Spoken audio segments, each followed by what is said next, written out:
Olá pessoal! Neste vídeo veremos os princípios de desenho dos computadores modernos. Os autores do vídeo são Iago Mendes, João Silva e Luiz Rezende.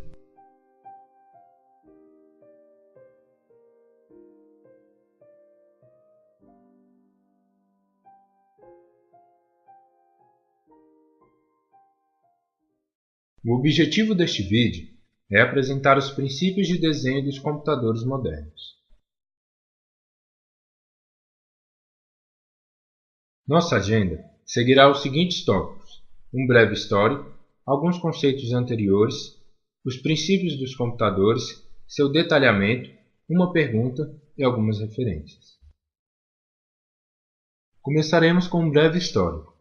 Depois de von Neumann publicar seus textos, surgiram novas máquinas, como o EDVAC, a máquina IAS, o BINAC, o EDSAC e o Manchester Mark I.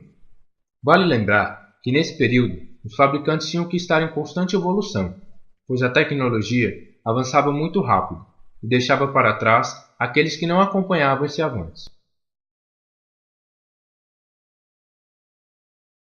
Alguns conceitos importantes devem ser lembrados: o da máquina de von Neumann e o caminho de dados pela CPU.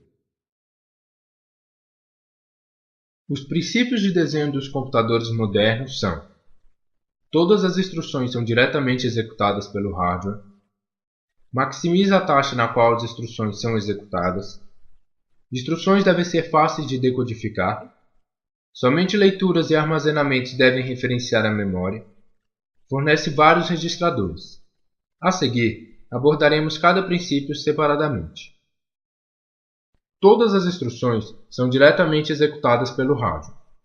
Esse princípio gera mais velocidade ao processamento de dados no computador.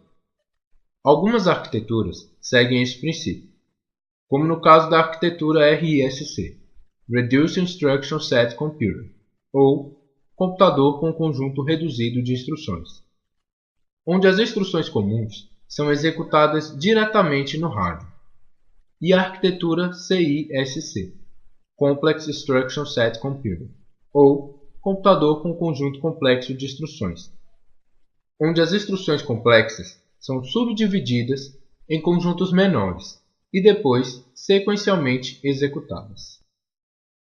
Maximiza a taxa na qual as instruções são executadas. Esse princípio se baseia na ideia de colocar o máximo de instruções a serem executadas por segundo dentro do processador. Instruções devem ser fáceis de decodificar.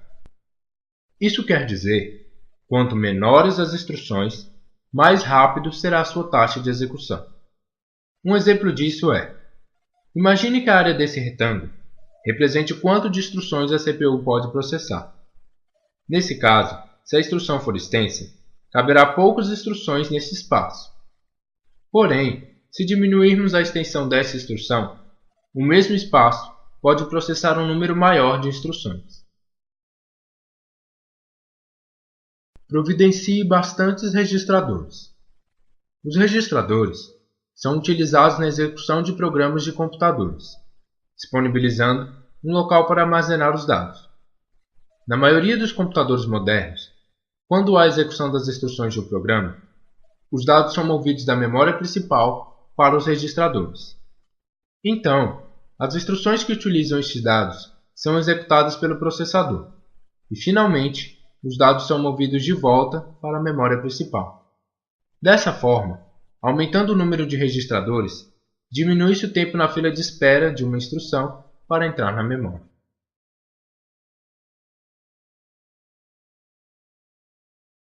Somente leituras e armazenamentos devem referenciar a memória. Utilizando esse princípio, onde só existe conversa entre registrador e memória, a organização interna é otimizada, e assim diminui o tempo na fila de espera de uma instrução. Para finalizar, temos uma pergunta. Após ter visto todos estes princípios dos computadores, você saberia me dizer quais desses princípios ainda são utilizados?